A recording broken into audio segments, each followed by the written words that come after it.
məkana, Sevinç qəsəbəsində yaxınlaş bu ünvana.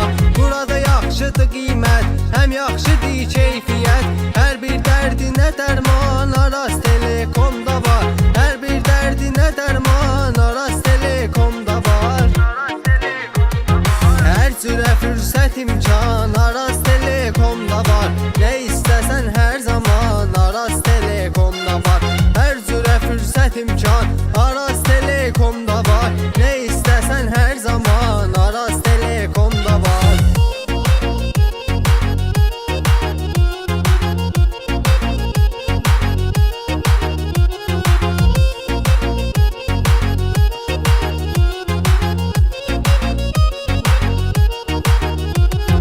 Aras Telekom mənim xeyli olub dayağım.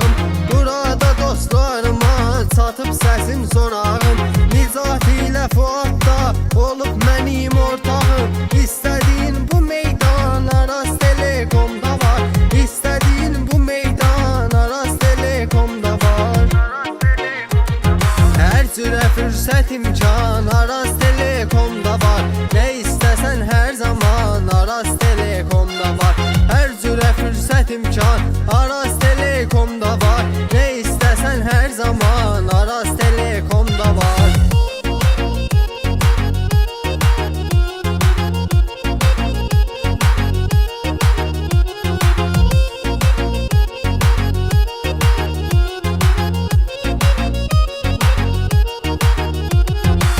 Adi bir nauşniki durub xəyal edirsən, gedib ucuz axtarırsan, çoxuna sual edirsən. Hərdən gəzirsən imkan, arada qurursan plan, qurduğun hər bir plan Aras Telekomda var. Qurduğun hər bir plan Aras Telekomda var. Hər cürə fürsət imkan Aras Telekomda var. Nə istəsən hər zaman Aras Telekomda var. Hər cürə fürsət imkan Aras Telekomda var. Nə istəsən hər zaman Aras Telekomda var.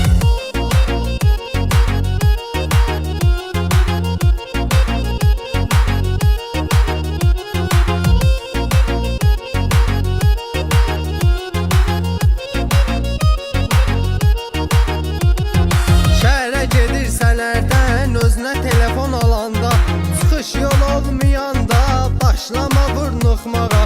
Heç üzülüb darıxma, Aras Telekoma gəl. Endirimlər hər bir an Aras Telekomda var. Endirimlər hər bir an Aras Telekomda var. Hər cürə fürsət imkan Aras Telekomda var. Nə istəsən hər zaman Aras Telekomda var. Hər cürə fürsət imkan Aras Telekomda var. Nə istəsən hər zaman Aras Telekomda var. Hər cürə fürsət imkan Aras Telekomda var. Nə istəsən hər zaman Aras Telekomda var. Hər cürə fürsət imkan Aras Telekomda var. Nə istəsən hər zaman Aras